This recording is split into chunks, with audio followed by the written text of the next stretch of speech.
Arnold Schwarzenegger's career was almost derailed by one film, and it could have been canceled before it even hit theaters.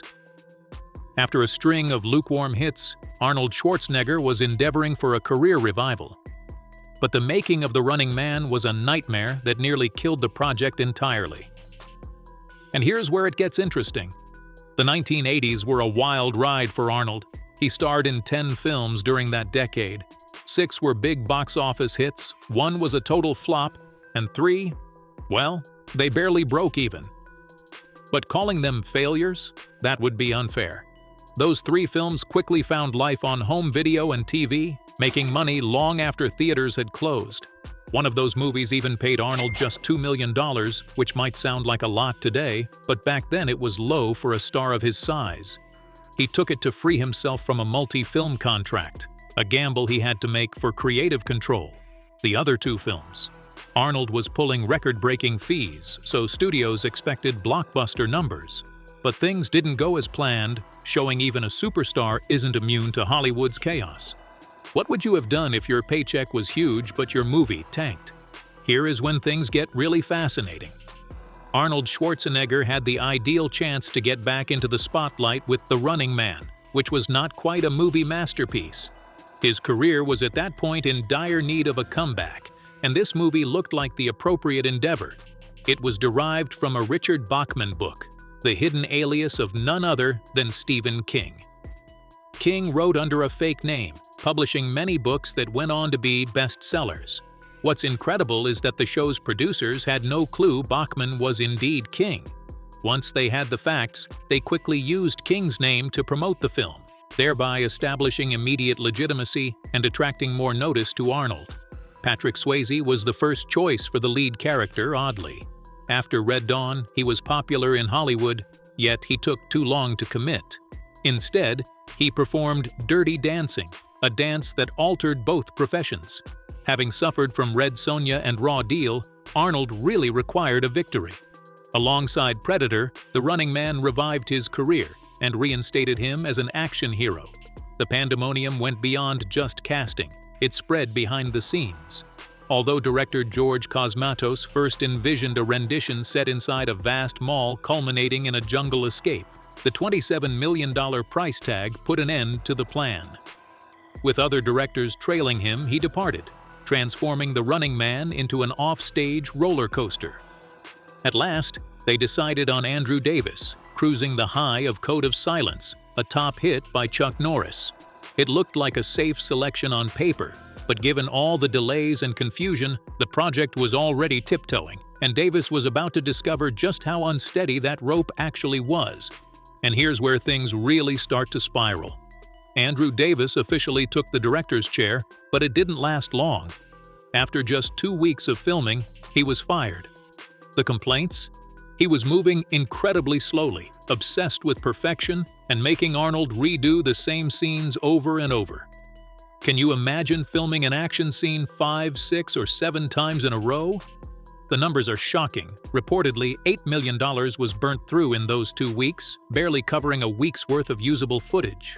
Among the material he shot were the Sub-Zero fight and motorcycle scenes, some of which made it into the final movie. Arnold would later say firing Davis was a huge mistake. Many dramatic sequences that could have defined the film's vision were lost forever. Part of the problem was creative disagreement. The producers hated some of Davis's ideas, especially the infamous puck gag in the Sub-Zero fight. They thought it made Arnold's character look foolish, and that was the final straw. After Davis, the producers were desperate. Enter Paul Michael Glazer, a director with a TV pedigree best known for Miami Vice. Glazer came in at the last minute, which meant he barely had time to read the script, let alone shape it the way the team had envisioned. Arnold was openly critical of his approach, feeling the movie took on a cheap TV show vibe and lost the more serious, futuristic tone that had been in the original plan. Production quickly became a scramble. They were over budget, of course. In fact, they had to buy helicopter footage from the producers of King Kong just to complete some scenes. Producer George Linder even sold his wheelchair company to help cover costs. What started as a $17 million project ballooned to $27 million, with chaos ruling every step. Glazer managed to keep things on schedule, but the cost was a film that felt rushed and TV-like, far from what Arnold and the early team had imagined. And here's a fun twist.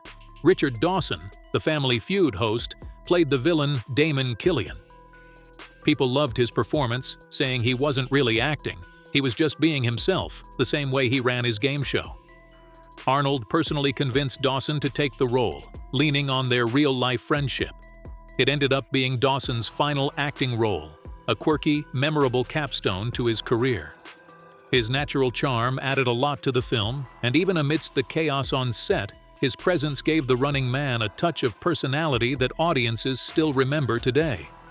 Originally, the film was slated for June 1987, perfect for a sci-fi hit. But then 20th Century Fox moved Predator into the same time frame, forcing the Running Man to delay to mid-November. That proved tricky.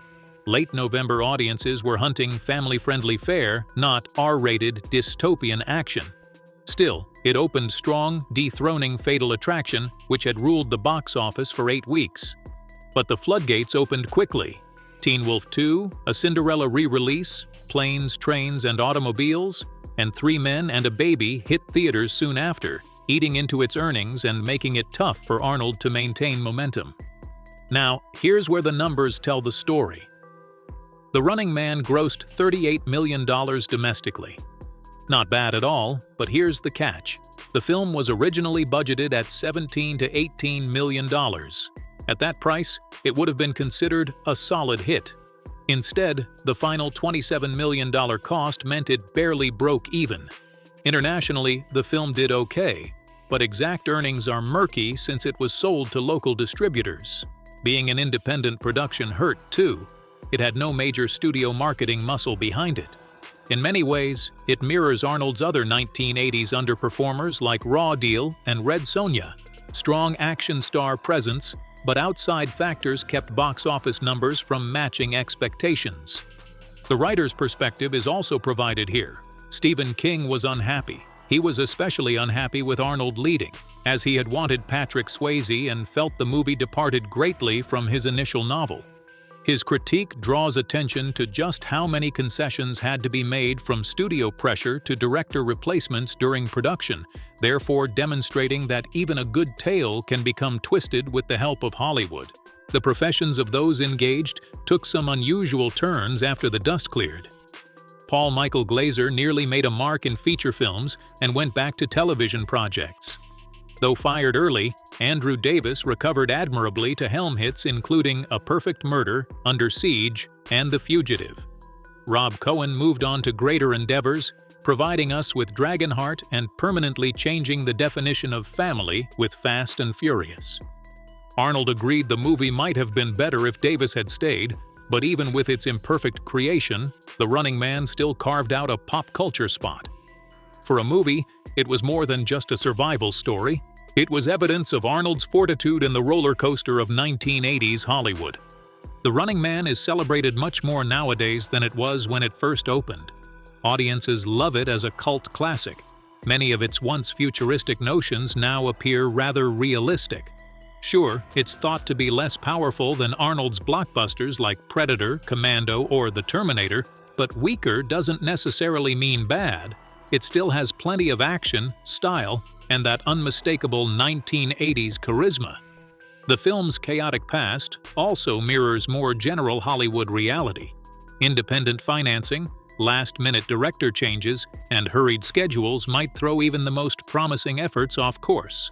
Still, by some miracle, it endured, and that contributes to its vivid memories for fans now. The Running Man could have been canceled countless times, from casting issues to director chaos and budget disasters, but it survived. Today, it stands as a cult classic, proving that even troubled productions can leave a lasting mark on Hollywood history. So, like, share, and subscribe for more behind-the-scenes stories.